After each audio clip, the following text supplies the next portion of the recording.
Look, I thought the match was not a bad match for Afghanistan. I think they can walk away not too disappointed. They would have been disappointed with their batting, but they came up against an Australian attack on a fast, bouncy wicket.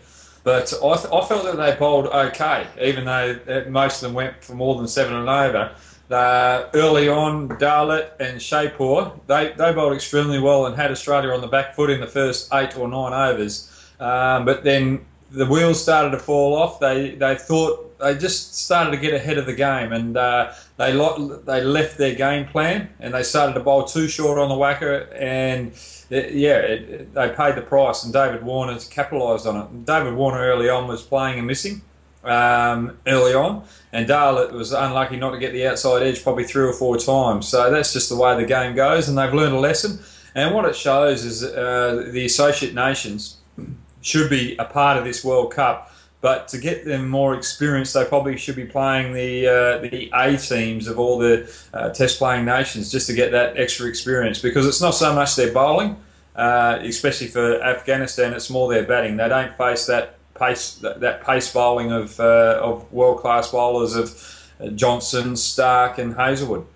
Well, it would do them good. The disappointing thing was Michael Clarke didn't come out and bat. He probably needs time out in the middle, and that's the thing that's come out of this game. Why didn't he bat? They sent Glenn Maxwell in out 4, Faulkner in out 5. I could understand why Faulkner was in out 5. He's under a fitness cloud, and they want to see if he's fit. But Michael Clarke's under that same cloud as well. So that's going to be the interesting point, and it's the injuries that are the concern for Australia. They've got Cummins that is injured. He's got a bit of a side strain, I think it is, and Mitchell Marsh hobbled off the field today while he was bowling. So and Faulkner's got that side strain, and then you got the skipper as well with a hamstring problem. So Australia a little bit unsettled at the present moment, and dropping Shane Watson. Those questions will be asked tonight by the media. Well, Shane Watson, if you look at his 2014 performances, he's probably averaged 23, I think it is, or 22.23 over 11 matches, and he probably hasn't performed as well as he'd like. He's only got the 150 in that year period, but he's got a couple of hundreds, a couple of 50s in 2015, but he's still not performing out the way that the selectors wanting to perform, and we're coming into a crucial stage of a big tournament in the World Cup, and the selectors have said, right, well, we can't rely on Shane at the present moment. We're going to have to try and get Faulkner in, who's done a fantastic job down at number 7 and 8, and he's averaging 48 with the bat. So someone like Faulkner, who you don't expect to do that, is a great finisher. So someone had to make way, and that was Shane Watson. Mitchell Marsh could have been left out, but I think Mitchell Marsh has probably done a little bit better than Shane Watson over the last 6 months. Yeah, look, it's pretty disappointing. Shane Watson has been a great entertainer for Australian cricket, and his all-round ability has been the reason why he's been in that team. I think if you look at his test average, I think he averages under 40. In one day he averages out 40.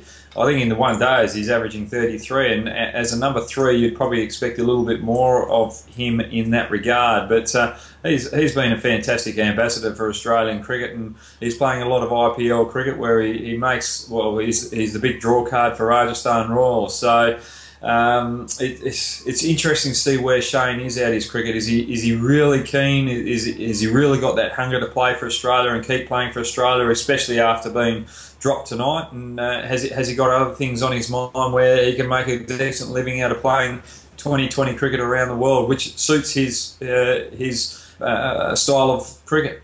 I think it's crucial to have a decent spinner in your team if you're going to win a World Cup. I can't see how a team can't win a World Cup without a spinner, or can win a World Cup without a spinner. And if you look at Australia, they're not playing a frontline spinner, but they've got the depth and they've got the all-round ability to cover that. So Australia are probably the only team that would be able to win this World Cup without a spinner. But if you look at Sri Lanka, they've been getting some momentum over the last couple of weeks, or last week, with some crucial wins. Beating England, chasing 309 was sensational.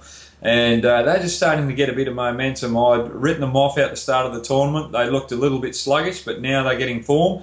But the only problem that they've got is Hirath has got stitches in his spinning finger, and that's a huge blow to them, because they've also lost Jeevan Mendes, who is the leg spinning all-rounder that gave them that batting option but also a bowling option, so that their depth in batting was lost when Javine Mendes left.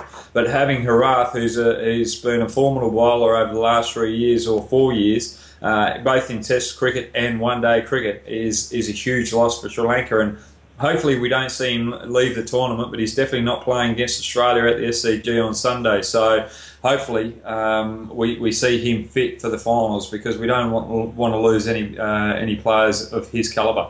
No, exactly right, and it's very disappointing for the West Indies and Pakistan not to have two crucial bowlers in their lineup, and it's disappointing that it's taken so long for actions to be critiqued and put in the firing line, and they have to go back and do the remedial work. That should have been done a year and a half ago at least, or even 4 years ago. So it's bad form for the ICC in that part, and disappointing for Pakistan and the West Indies.